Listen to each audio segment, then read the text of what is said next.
Kowe iki anggere aku duwe gawe kowe mesti golek-golek keselane Semar, golek-golek keluputane Ngesmaya. Oh, iki mesti ngono kuwi lho, Bathara Guru. Apa mbok anggap aku ora ngerti? Kowe golek-golek keluputane Semar ki ora kok saka karepmu dhewe.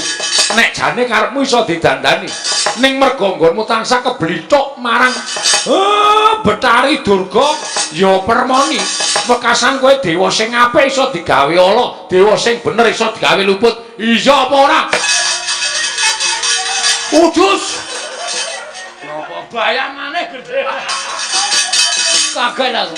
Tegoyono slamet saka kersaning Gusti. Tegoyono sang Tegoyon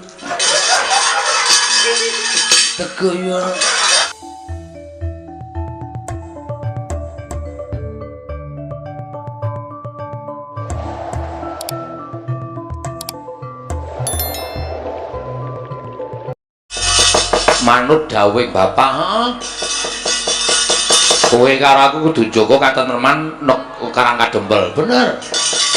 Ora pangling kae Kurawa dampyak-dampyak. Sajake mbelani karo Begawan Durna. Aku wis krasa, Tru. Ning awak dhewe rasa wedi, awak dhewe rasa mundur. Ha. Iki ana sing jagani awake dhewe. Sapa? Ndara Werkudara karo Ndara Janaka. Ning aja ngantos dhewe ora ketok nyambut gawe terus. Pethoke, nek kira-kira Kurawa mbondo kalani. Men ditandangi Ndara Werkudara karo Ndara Janaka. Yo, reng perang ora reng. Perang wis siap-siap kok ya. Sang Ugaman wis nggawa glati pramuka. Duwene kuwi kaya ayo ora usah wedi karo Kurawa. Rawir-rawir antas malam-malam diputung. Ayo Reng, kowe sik tuwon dhisik. Oke. Petro. Sampeyan mriki butuh napa? Belani karo Bapa Durna. Bapa Durna dicamah asmani karo Bagong. Ayo di Bagong. Tak pecahe sirahe. Butuhke aku kowe. Gong, aku sik, kowe iki rasah kesusu to. Aku melu omongan kok. Nek perkara gelute kowe nang aku ya melu kata-kata. Oh iya. Kartomarma. Iya, dasar Pranyata, kowe wani karo Begawan Durna. Wani mergo kelakuane Durna sing ora apik. Aku jane ngajari karo Durna mergo Durna pakartine ora apik. Pendhita sing angkara murka wajib apa tak? Bekteni wajib apa nganggo unggah-ungguh? Kowe mbelani Durna apa dianggep anak Semar wedi karo Kurawa? Aja meng kowe mo. Kerubutan sawadya balamu Kurawa kan maju kabeh, kon ngrubut Petruk. Lho kok aku? Sing arep perang sapa? Aku sik. Aku ki mung nantangke kok. Wani karo kamu. Apamu sing tak wedeni? Leno pangindamu. Tak canda tak gletho ndasmu. Tinjung akhirat nyawamu. Minggir kok gak tandangane. Oke, siap lho, Tru? Iya. Kalah awas kowe. Ora. Iki ketentreman Karang Kadempel gumantung kowe, aku karo Gareng. Maju mriki. Nek sampean kepengin kewirangan, ora minggat Petruk kantong bolong bilani Bagong, tak katutke dosane. Mang mriki, Reng. Ayo anak buahe Bruce Lee kok. Sapa? Anak buahe Bruce Lee. Bruce Lee iki bakul apa? Bruce bakul apa? Canek menangan aku nek wis ngamuk. Oh. Aja kok ming perang biasa. Perang Madras aku iso. Perang Candrasa aku iso. Murid Ndara Janaka nderekke Ndara Janaka pirang-pirang taun kok Glutra Kurawa kok kalah. Mirang-mirangke. Swatama kalah lho kowe. Aja kok Satama. Dursasana. Oh ya kebangetan. Le nantang kemunggahan kowe le nantang. Ora perkara kemunggahan le. Sing dadi nyatane ayo kaya ngapa? Dursasana kan maju nak poteng-potenge kandhane. Ayo kanene. Ora bakal tak tinggal loncat. Oh, ponokawan gugu karepe dhewe. Kalau Reng wonge sumbar. Ngosek aku rung siap kok ya. Ayo wis guyu. Hei, ngono. Tandange rasah jireh. Petro wis gelut. Heeh. Aku wis gelut. Aku ngapa? Meng paitan cangkem tok apa? Ayo kowe yo temandang kaya ana sing wis sumbar. Wah hehe. Tandangi nek cara aku ngono. Waduh kok entuk berat dhewe aku. Ya, kalah cacak menang cacak.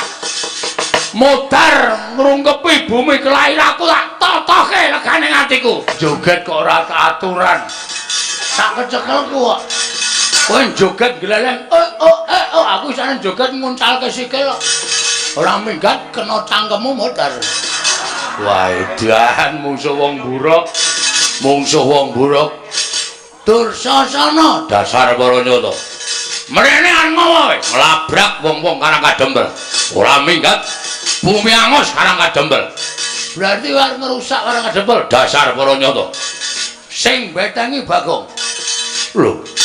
Ayo sing gagah akeh, sing digdaya akeh. Petruk kon tekan kene. Aku nek mungsuh kowe tak idake modar. Kowe tak gajule ambyar sirahmu. Aku mau musuh wong ringkih kaya kowe. Musuh ya sing gagah-gagah sisan. Musuh ya sing digdaya sisan. Musuh kowe nggo ngopo? Dur, ngopo? Kowe aja sok ngembe karo wong. Aku ki arep kok niki wong digdaya selama dadi Bagong. Aku maling durung tau konangan.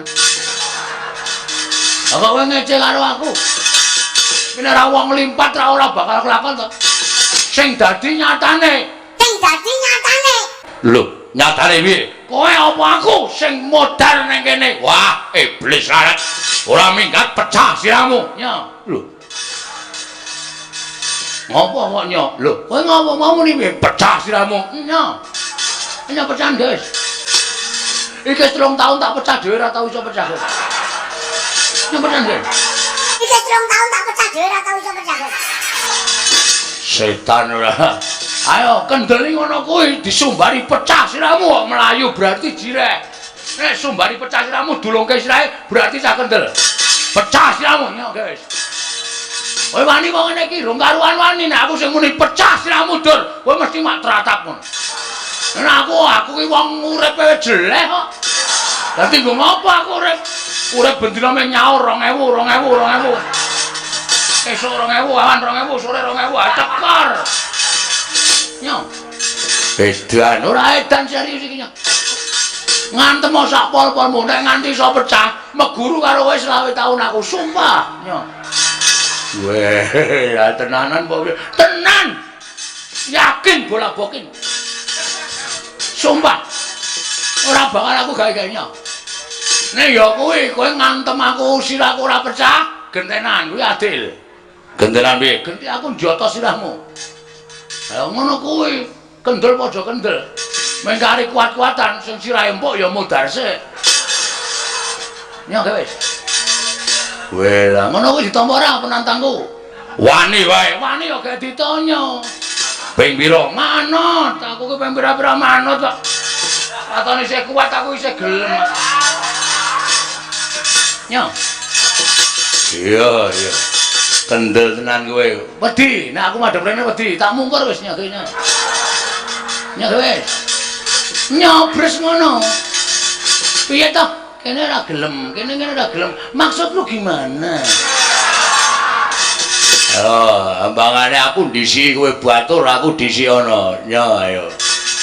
Ayo. Wedi saka arep mburi wae nyok ayo. Kuwi ngapae? Tawa apa ngapa kowe? Kaya aku iki lho nya, lho mat. Suwe mat. Diantem ya ora apa-apa. Mburi wae nya. Lho kene iki mat. Lho ora gelis. Oh, mat ya mat nya ayo. Mburi wae nya ayo. Ngantem tenan modar tenan. Ngantem tenan modar tenan. Yo serius yo. Ayo. Kowe sik aku sik manut. Manut.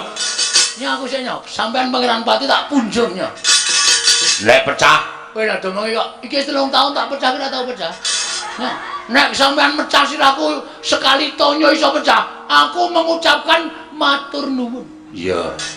Nyok malah tok entengke patiku nyok. Pecah siramu. Nyok. Kowe iki domongi ngeyel lho wis to. Lho, Wis e. Lho. Wis to. Wis. Lho, kok ora krasa? Ora krasa. Ngece tenan iki. Wis tak antem kok mulih ora krasa.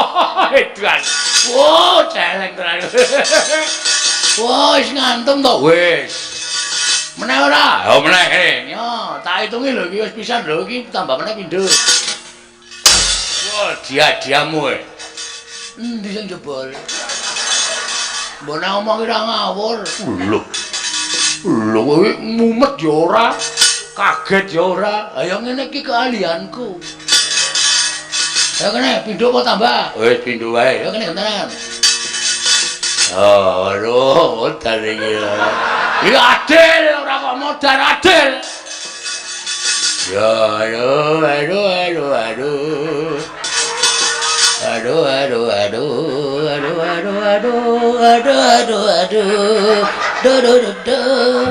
Ora cerewet wae.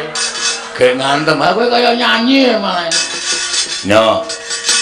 Bismillah. Yo. Kowe kabari sik sadurunge. Yo piye? Wingi bar tak nggo ngantil sirah wedhus pecah dadi papat. Wah, jangkeme.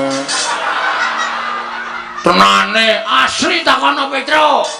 Wis rasa wae. Utang loro rasa. Kene. Wah, modal tenan iki. Aduh. Siap. Hoi banyak.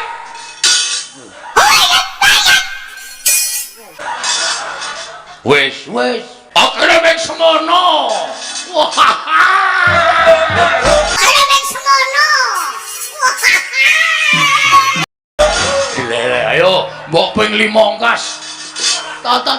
Ya. Mati jenengan kowe mati jenengan kowe.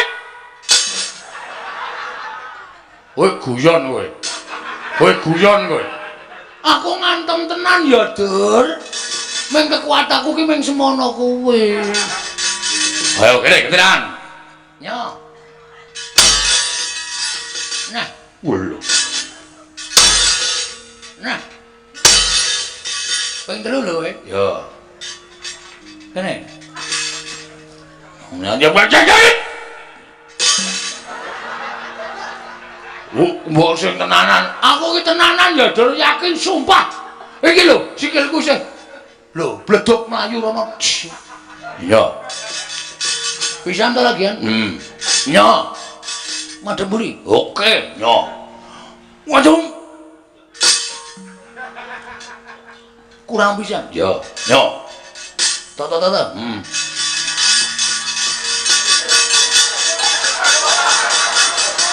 Ayo, sak banter-bantermu. Hop!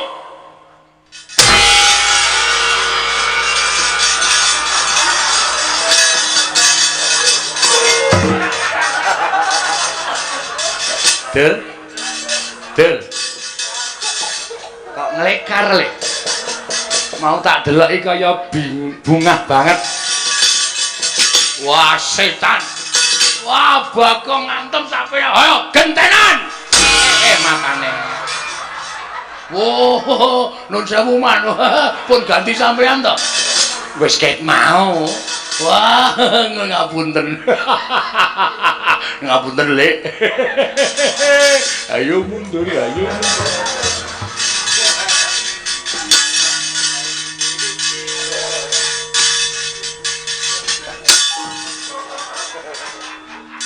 Sing ngetape kula sapa? Aku. Sing ngakon Dirna. Terus sing ngakon ngamuk ning kana kedhepe sapa? Aku. Kowe wong tuwa apa bocah? Wong tuwa bocah semene tenan ndedelke setagen. Nek kowe wong tuwa kudune iso mikir nih. Penyakit kowe. Kula tak ketapi kok ngerampok utawa kok ngrusak karo ngedemel iki, kowe iki pateh wong maling. Ana pateh kudune iso mikir. Iya. Ora nek. Rene. Ora ana bandem watu kowe. Iya. Aduh. Kowe ngerti Bagong nek nesu apa? Medeni tak omong. Aku nek ngene iki nek mangan wonge Kelakoni ta ngomongi. Iya aku njaluk ngapura. Aku tak bali rana aja tak seneni aku kok tratapan. Aku ki lemah jantung lho, Gang. Ora perlu lemah jantung. Arep lemah lempung sak ngarepmu. Kowe paham ora? Karangkadempel ki ora duwe salah ora diluput karo Negara Ngastina. Durna arep boyong Semar kok wong Karangkadempel ora dikatuke dosane karepmu piye? Karepmu piye? Iya. Agak wau kluku bareng. Arep tak nggo ngapa? Kapok ora kowe? Kapok. Sadar? Sadar. Aku tak rono ya. Tak rono. Kena rono ning ana syarate. Kowe nek tak undang Sengguni ngono le maksudan dalem Pak Guru, ngono ya. Kowe nek tak undang Sengguni ngono maksudan dalem Pak Guru. Ora iki aku isine, Kang. Wis kono rono. Rembulan ngono. Lagune sing anyar iki lho nagro si. Wis ora gawe nyanyi. Mentok tak kandhane ku anggere mandek kok buandem watu. Mentok. Notasine sing bener keprowak. Nggih. Mboten hafal. Kudu apa mentok-mentok kok. Mentok. Datar. Mentok tak kandhane. Ngono. Mentok tak kandhane. Eneng kandang wae. Dik Pate. Sadar. Insaf. Sampeyan ki Pate, bebak-bebek. Ngisen-ngisen ki. Pati yang ratu, gong binan ora kok nenggalan nyanyi bebek adus kali sak dhewe. Kalian mboten? Bebek adus. Bepate. Kula malu lho. Kula isin. Kula lingsem Bepate sampeyan niku piyayi luhur. Wong nomor 2 teng Negara Ngastina. Wong sak negara niku nembah sak kabeh karo sampeyan kok bebek-bebek sampeyan ae dhewe. Amun kaya ngoten ta Bepate? Bebek. Oh, pancen kadang-kadang ngayal. Bebek. Anduna pripun Bepate? Sengara iso ngalahke Panakalah.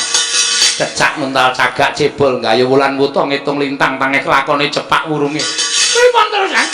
Nyuwun pambiyantun ing Iwang Pikulun Pandya Betari Durga ontring dandang manguri. Mangga Bepate. Wetro dalem, Pak. Karangkadempel wis padhang, nggih. Ning isih ana gawean. Pripun to?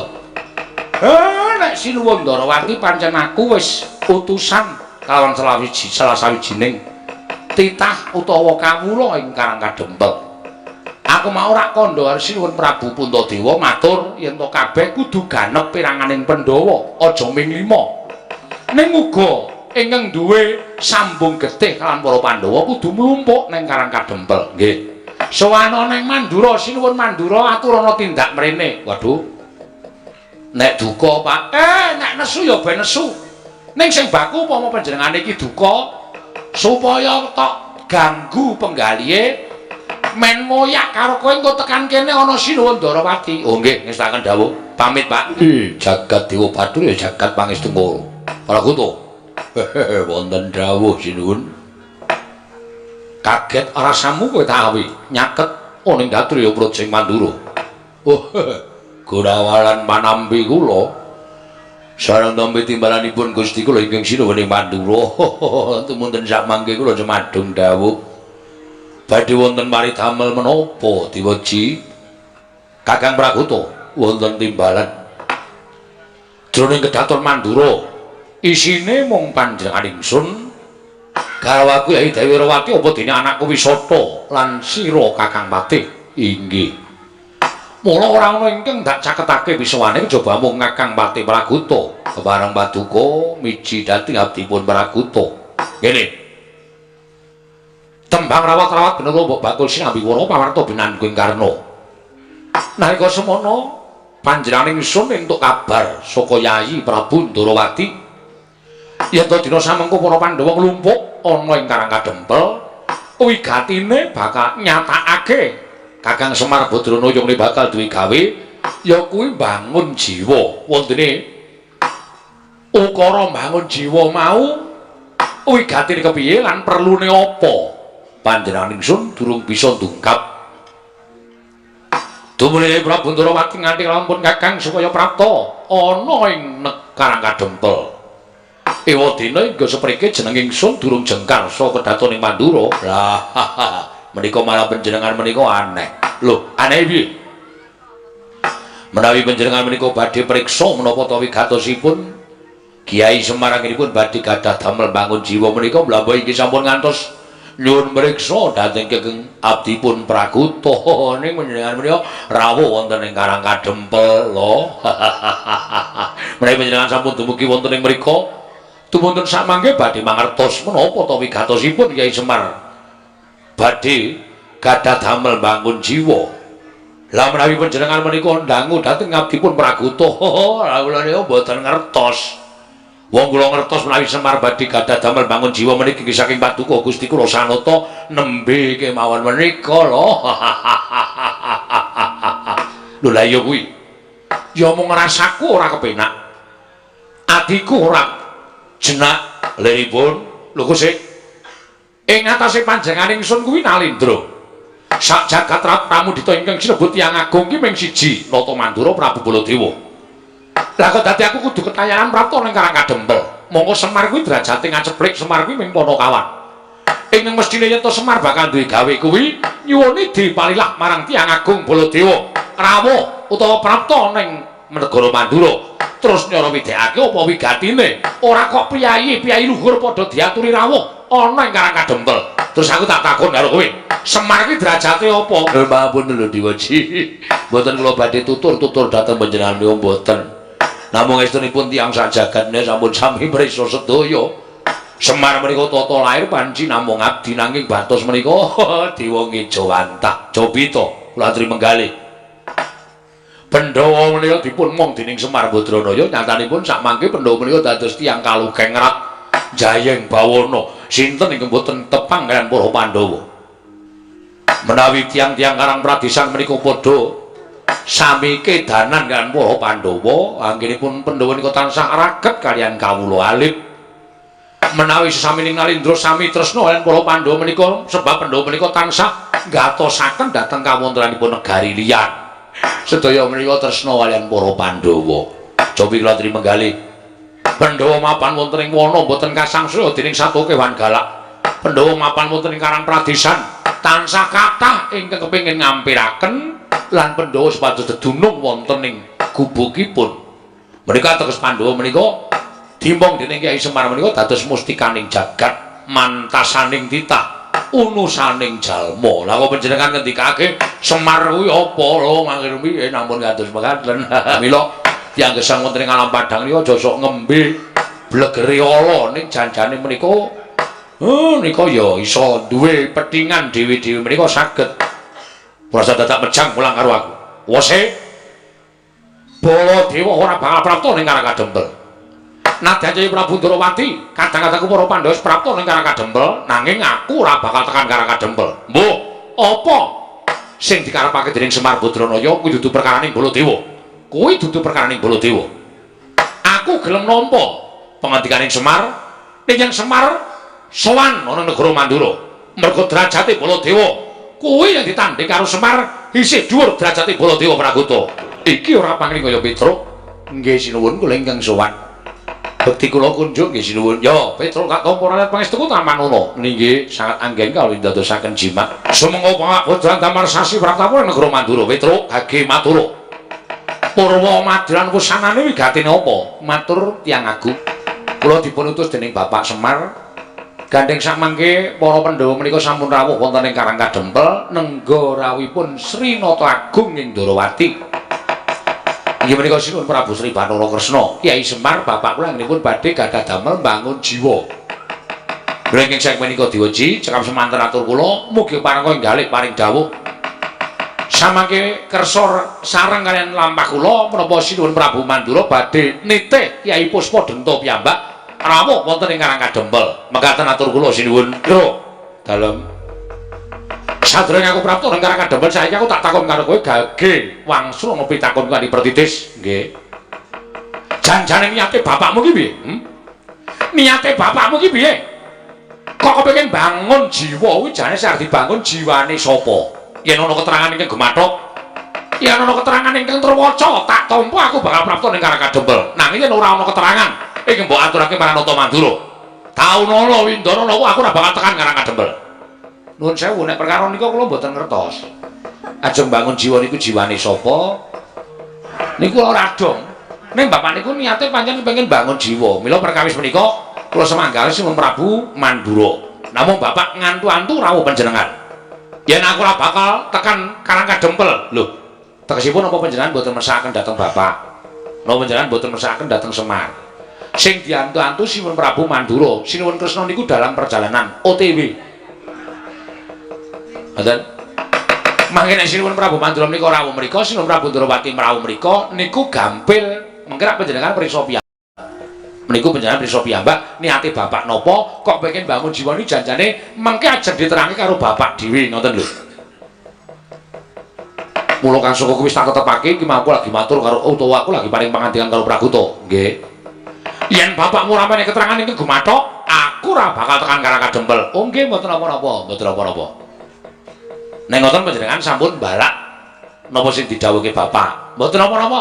Kula ya ora arep meksa. Wong gunane apa kula maksa panjenengan ora gelem kok dipaksa. Nek pancen mboten nggih mboten dados menapa. Ning mengke kula tak matur bapak. Dasar ana alasane Sinuwun Prabu Mandura mboten kersa rawuh wonten Karangkadempel niku perkarane napa kula tak matur bapak. Ngoten. Dipun cekapke semanten mawon. Kula nyuwun pamit tambahi pangestu kula tak wangsul teng Karangkadempel. Ngoten. Kula tak wangsul tak matur karo bapak nek Sinuwun Mandura mboten kersa rawuh teng Karangkadempel. Baliyo dina iki kowe terus. Oh nggih, matur nuwun nyuwun pamit sinuwun. Kula badhe munjuk atur diweji. Yo Prakuta piye? Kula menika sareng nyumurupi dhateng kawontenan kados mekaten menika kok manah kula tumunten gelo. Lho, gelo piye? Kula suwita Sinuwun Prabu Mandura menika kula menika sanget ngagungaken lan ngagengaken dhateng asmanipun sesembahan kula. Kula suwita tiyang agung, kula suwita ratu ingkang saestu berbudi balaksana nadyan gadah pewatekan dosa kau tur gampang muring ning panjenengan menika kondang ratu sing adil ing samukawisipun. Ratu ingkang boten nate mengeng dhateng angger-anggering kautaman lan boten nate tumindak ing boten sak mesinipun ning sagedhagan menika kula dadi patih kok rasa kula gelo. Kusih lho gelamu nang endi? Ha ngene iki wau. Kilora Petruk rawuh.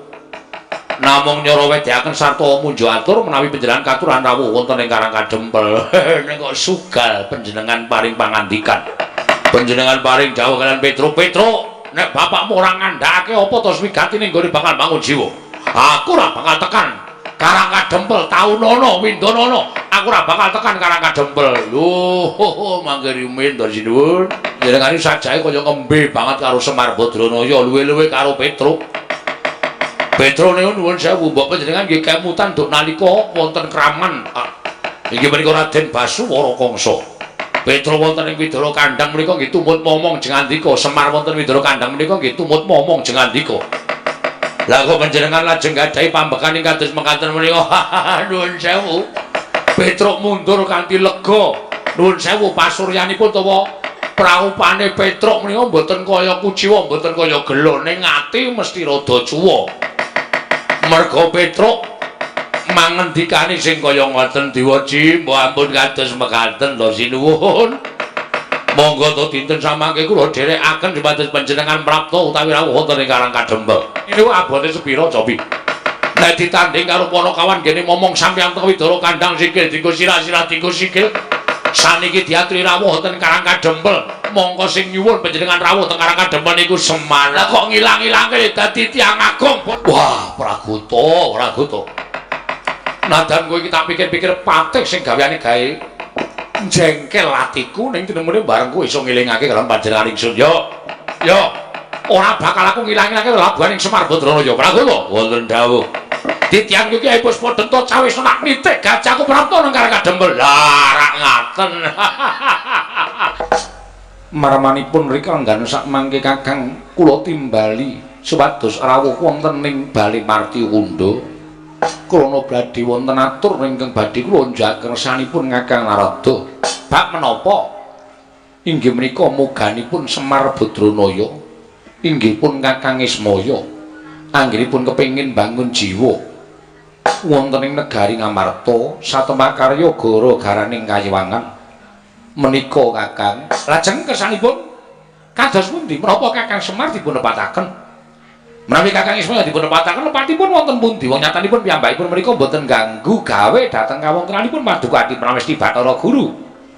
Tata lair boten ganggu kaliyan kula nanging batos sampun ganggu dhateng adeking kalindran kula. Lèripun krana hawa panas ingkang sumundhul ing ngawiyat akarya gara-garaning kayiwangan mlengking saking menika titah pujangkara ingkang sampun wantun damel gara-garaning kayiwangan sayekti sak mangke badhe nampa pidana saking ulun Kakang. Alah Durga permonyana parigawe apa kita sowan mangka tanpa tinimbalan nyuwun mangapunten ulun awrat tinangisan tiningipun Begawan Durna. Nalika semana prapting wonten ing dandang mangure piyambakipun nyara widhaken bilih gagalipun badhe amboyong Semar. Kana sak mangke Semar badhe ambangun jiwa. Mila tumunten nyuwun tulung dhateng kula supados samangke saged njugaraken Semarangipun bangun jiwa malah menawi saged Semar badhe kaboyong wonten negari Ngastina. Pandya Betari Durga. Banjur wigatine kita sowan ning ngarsa ulun. Kula namung badhe nyuwun senjata pitulung dhateng Paduka Hyang Adi kula. Samangke sepados ngemontaken dhateng Semar sampun ngantos mbangun jiwanipun para kawula sak negari Ngamarta. Kula jagat menika kedadel wonten ala wonten becik ana padang ana peteng. Menawi mangke titah sak negari Ngamarta menika dipun damel padang sedayanipun kanipun Semar Badranaya. Lajeng menapa pedamelan kula kula atri menggalih dhateng kula. Sekaring bawana langgeng Durga kula wonten maring adhaw. Bener kang dadi atur kita. Tumuli ra usah dadak wanang ati kang dadi ati kita. Ayo derekno panjenengan ulun prapta ana ing Karang Kadempel. Yen bisa bakal dak tanjake apa ta wigatining Kakang Ismaya bakal bangun jiwa. Yen mengko bakal ngembari marang panguwasa ulun, sayekti kita ora usah melu-melu. Ora usah dadak melu-melu. Mengko mundhak ora mangan nangkane gabul pulute, kita ngerti. Kekuataning Kakang Ismaya yen to nganti di aru biru dening Bathara Guru ya Yayi Manikmaya. Inggih ulun. Ditonton wae saka kadohan. Bapakmu ki pancen ngono kae anggere disuwitani utawa disuwani dirga. Lah banjur malik paningali. Monggo pulun dipun titipi saya karo aku Bathara Indra. Nganti ndak gelak lakuning Natandrawati prapting Karang Kadempel. Ing cipta ora ana kejobamu kepengin nyadong timbalaning Kakang Nayantaka. Yo Semar, aku go prapta ning Karang Kadempel. Petruk ing suwana negara Mandura tumuli nganti kawan panjenengan ingsun prapta ning Karang Kadempel. Sejatine niatmu kepiye? Nuwun sewu sinuwun. Syukur dene sampun sami kepareng rawuh wonten ing Karang Kadempel. Amargi niat kula menika mboten kok namung bangun jiwanipun para kawula sak negari Ngamarta. Ing nuwun sewu mboten nama kula kuma lancang. Ning sing jeneng wong tuwa kaya kula niku wajib tutur-tutur karo sing enom. Monggo Pandhawa niku momongan kula. Kula niku tukang momong kaya dene wong ngangon sapi. Nek sapine arep nerjang tanduran utawa arep nyemplung jurang kula wajib gawe srana sapi niku aja nganti nerjang tanduran utawa dene nyemplung jurang. Iya. Mula mboten ketang sekedhik atur kula menika mugi dadosa srana anggen Paduka eling dhateng jejeripun piyambak-piyambak. Pandhawa menika gangsal cacahipun monggo nyatanipun Pandhawa menika saged rumagang jumangkahaken suku mrembihaken asta. Menika mboten badhe kantun tansah tetarosan kaliyan Natandrawati. Mila menawi wonten menapa-menapa ing tumanduk dhateng para Pandhawa, Natandrawati mesti melu katut. Sampeyan minangka dadi pamomonging para satriya Pandhawa supados saya limpat saya lantip ing panggrahita. Nek Pandhawa nedhengipun supe dhateng kawontenan nggih panjenengan ngelingke nek Pandhawa nedheng ajeng menggok ya panjenengan sing wajib benerke. Mengkono Kakang nggih.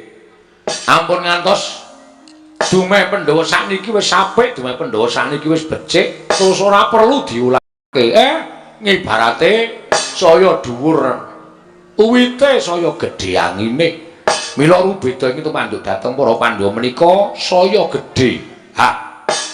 Pandhawa menika mangres agung kawula dasi negari Ngamarta.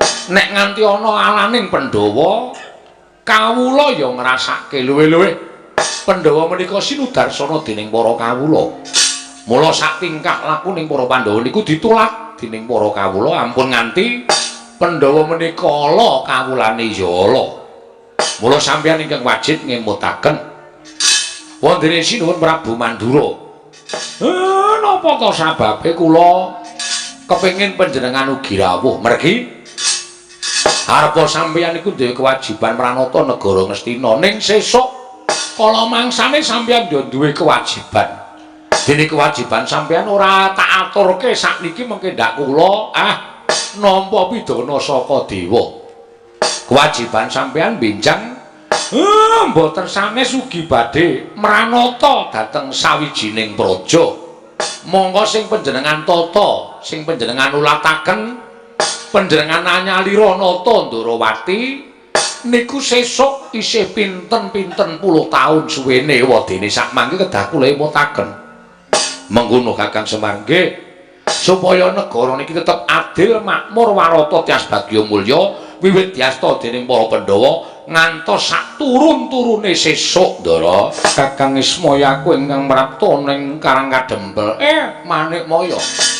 Lah kok ora kaya adat sabene kowe sugal tanpa tata krama mrapta ning Karangkadempel. Apang kepara nyata. Aku mrapta ning Karangkadempel saiki mung kepengin ngelikake marang Kakang Semar. Ngelekke sing kepiye? Kakang Ismaya pundhaten semene nggone darbe niat mbangun jiwa.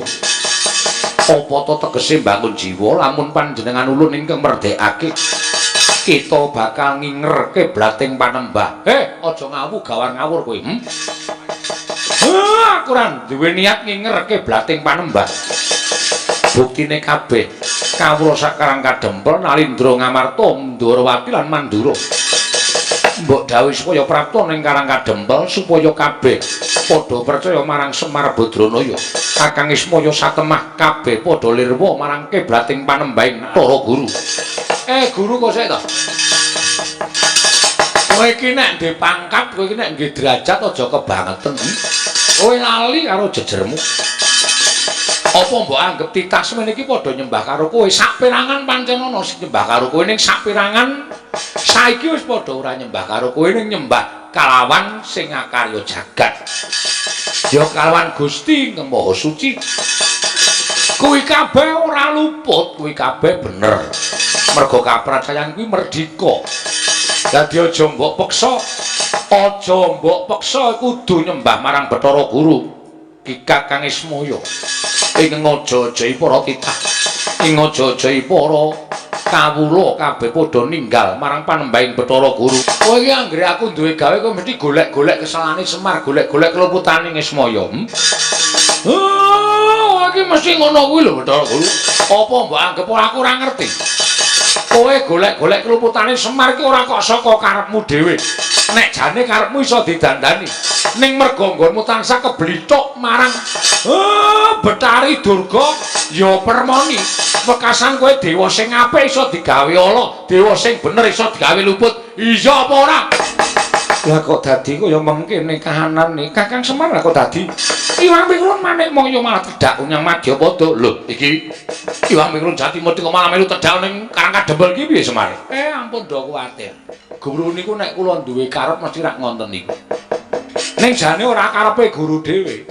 Niki enten sing bebujuk, enten sing ndombani ya Betari Durga niku. Lho. Panjenengan Betari Durga nggih. Mula sampeyan kudu sing ati-ati. Kula wis kelakon mbangun jiwaning para satriya, para Nalindra Ngamarta Ndarawati Mandura lan kabeh kawula sakarang kadempel saperangan negari Ngamarta. Kanugrahane wis iso digayuh niku biasane pacobane cepak mula kudu padha tata. Nggih kula cemadong dawuh. Durga kula wonten timbalan. Kanyatan niatku kawanguran dening Kyai Semar. Najan setemene tak olak-alik keluputaning Kyai Semar mbuyawana. Niat bangun jiwa uga becik. Nanging gandeng ulun tinangisan dening Betari Durga wekasan aku kudu tumindak ing ora prayoga. Goleki keluputaning Kyai Semar nanging ora bisa ketemu. Wonten dawuh. Mindho gawe ndak tak sambat tekan Kayiwangan. Tinemene Wang Kulon Bathara Guru ora bisa ngalahke marang Kyai Semar Badranaya. Lan ora bisa ngluputake marang Kyai Semar. Merga gegayane Kyai Semar nggo dibangun jiwa kuwi apan wis bener lan ora ana keluputane. Nggih. Ning gandeng kabeh baju barat padha ngelih lan buta pangan. Pandhawa Sukerta ning Karang Kadempel. Semar Badranaya ya ning Karang Kadempel. Ampiaken wae ladan Karang Kadempel gawean geger Karang Kadempel ya Jaramaya. Inggih sendika. Maune ademe kaya ngene kok.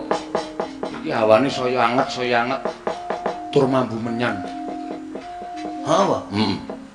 Oh, menengo. Ora perlu sedoten. Wah. Iki menyan Cina. Ah. Ya ora. Kowe kan toto.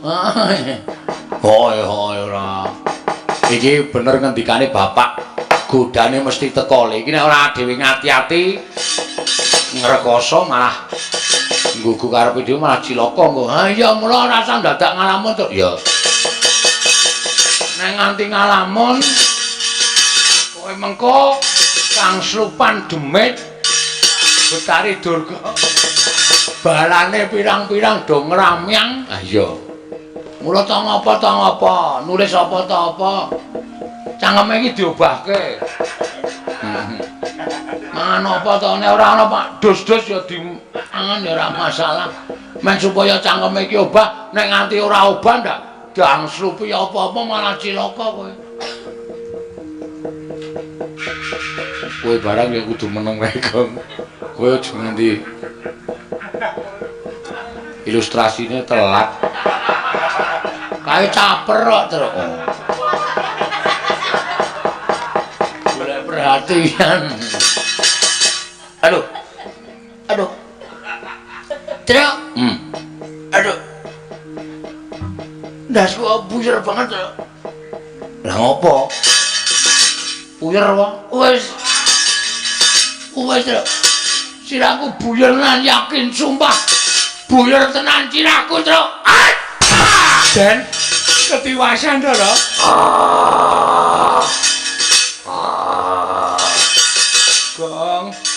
Gong eling le. Eling ya, Nak. Elinga Cah Bagus. Iki Masmu. Eling sing ngangslupi Bagus. Wah.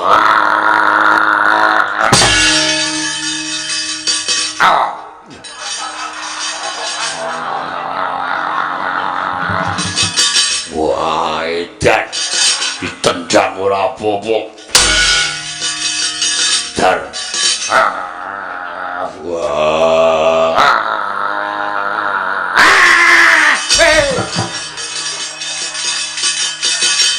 Setan kok. Kowe nglangsupi adikku Bagus iki karepmu piye kowe?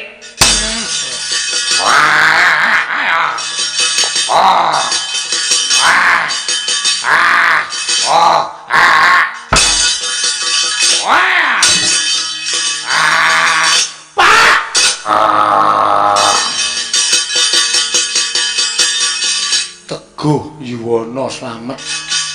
Slamet saka kersaning Gusti. Teguh Yuwana slamet. Yuwana slamet. Slamet saka kersaning Gusti. Lek mari ora le. Teguh Yuwana slamet. Slamet saka kersaning Gusti. Wis mari ya, Nyok. Wis mari ya, Nyok. Wah, ora ngerti kok ya. Wis mari genah matane ireng wis nang tengah kok.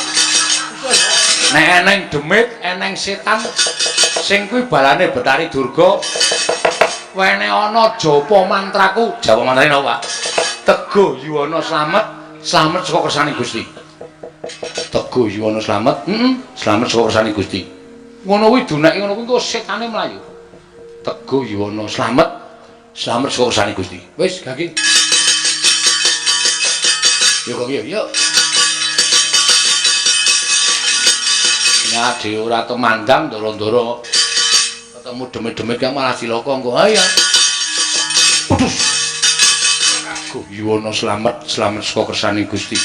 Rasa dingetke rupane Teguh Yuwana slamet slamet saka kersane Gusti.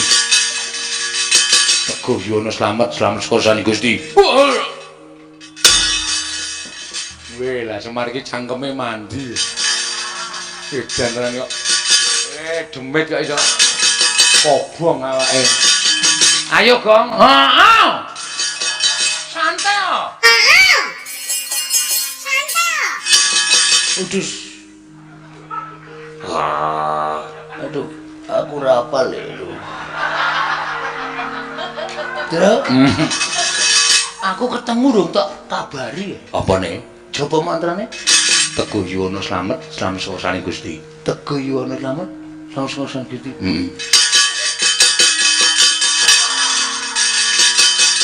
Nek ra kuat medeni tenan. Teguh Yuwana slamet. Teguh Yuwana slamet slamet saka kersane Gusti. Wah.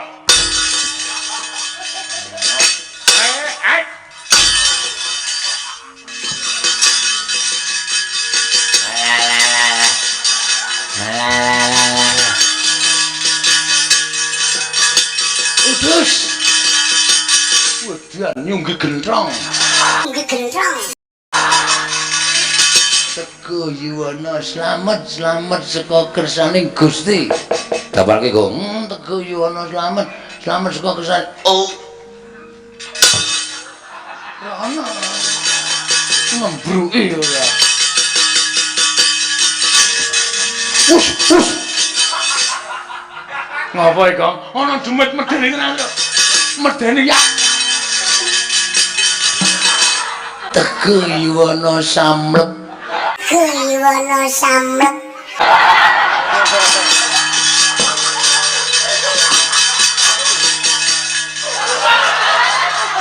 Motar. Mata kok seneng. Nyandungi.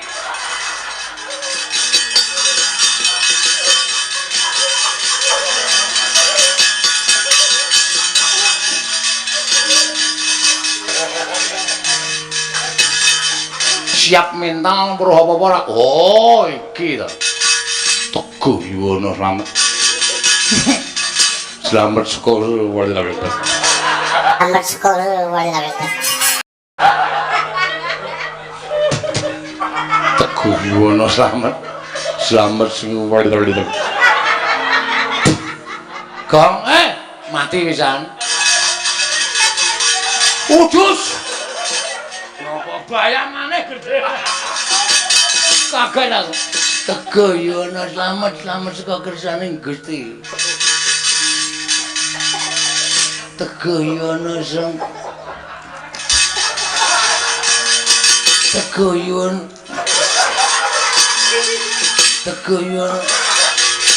Teguh Yuwana slamet slamet saka kersaning Gusti.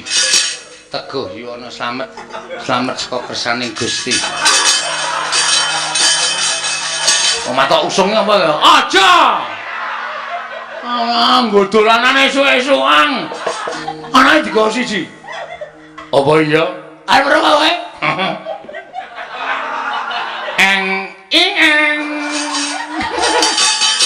Bagong caitan ora. Aku senengane kok ora. Bagong senengane ra sopan. Aku ora seneng carane kaya ngono iki Bagong ki ora.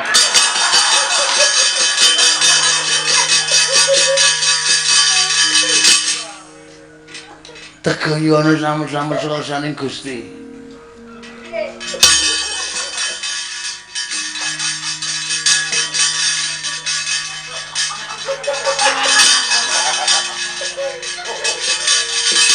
Reng arep iso ora? Senengane reget ta. Ayo diatongke.